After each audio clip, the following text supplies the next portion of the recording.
नमस्कार बच्चों, kids world में आपका स्वागत है। आज हम आपके लिए लाए हैं एक बहुत ही खूबसूरत कहानी, पेड़ का महत्व। एक समय की बात है, एक छोटे से गांव में रामू नाम का एक किसान रहता था। रामू बहुत परिश्रमी था, परंतु उसके पास जो थोड़ी बहुत जमीन थी, वो उपजाऊ नहीं थी। फिर भी वो कड़ी मेहनत करता और किसी तरह अपना और अपने परिवार का पेट भरता था। रामू के पास एक पुराना आम का पेड़ था, जो उसके दादा के समय से उनके आंगन में लगा हुआ था। पेड़ बहुत बड़ा और घना था और हर साल उस पर खूब सारे आम लगते थे। लेकिन रामू सोचता था कि अगर वो इस पेड़ को काटकर इसकी लकड़ियों को बेचे तो उसे अच्छा पैसा मिल सकता है, जिससे वो अपनी कुछ जरूरतें पूरी कर सकेगा। एक दिन रामू ने कुल्हाड़ी उठाई और पेड़ को काटने की ठान ली। जैसे ही उसने पहला वार किया, अचानक गांव का सबसे बुजुर्ग व्यक्ति, जिसे सब दादाजी कहते थे, वहां आ पहुंचा। दादाजी ने रामू को रोका और कहा, रामू, तुम ये क्या कर रहे हो? ये पेड़ तुम्हारे दादा के समय से यहाँ खड़ा है। ये पेड़ न सिर्फ तुम्हें फल देता है, बल्कि इसकी छाया में तुम्हारा परिवार भी सुकून पाता है।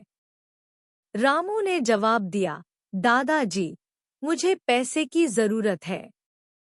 इस पेड़ को काटकर अगर मैं इसकी लकड़ी बेच दूं, तो मुझे तुरंत पैसा मिल जाएगा।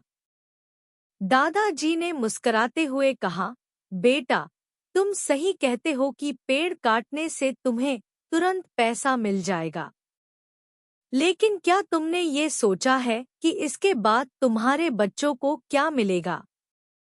ये पेड़ हर साल तुम्हें फल देता है, जो तुम बाजार में बेचते हो और पैसे कमाते हो।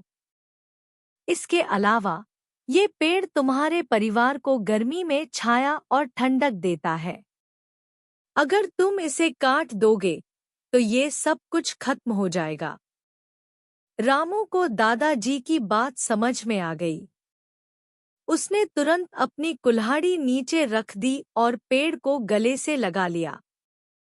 उसने तय किया कि वो पेड़ को नहीं काटेगा और उसकी देखभाल करेगा ताकि आने वाली पीढ़ियां भी उसका लाभ उठा सकें। शिक्षा। इस कहानी से हमें ये सीख मिलती है कि हमें अपने लाभ के लिए प्रकृति को नुकसान नहीं पहुंचाना चाहिए। जो चीजें हमें दीर्घकालिक लाभ देती हैं, उनका महत्व समझना और उनकी रक्षा करना आवश्यक है। तो बच्चों, तुम्हें यह कहानी कैसी लगी? अपने विचार और प्रतिक्रिया को शेयर करें। हम जल्द ही एक और कहानी के साथ वापस आएंगे।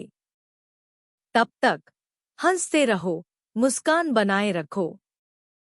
हमारे चैनल को सब्सक्राइब और शेयर करें, ताकि हर बच्चा इन कहानियों से सीखे गए सीखों को अपने जीवन में शामिल करने का प्रयास कर सके।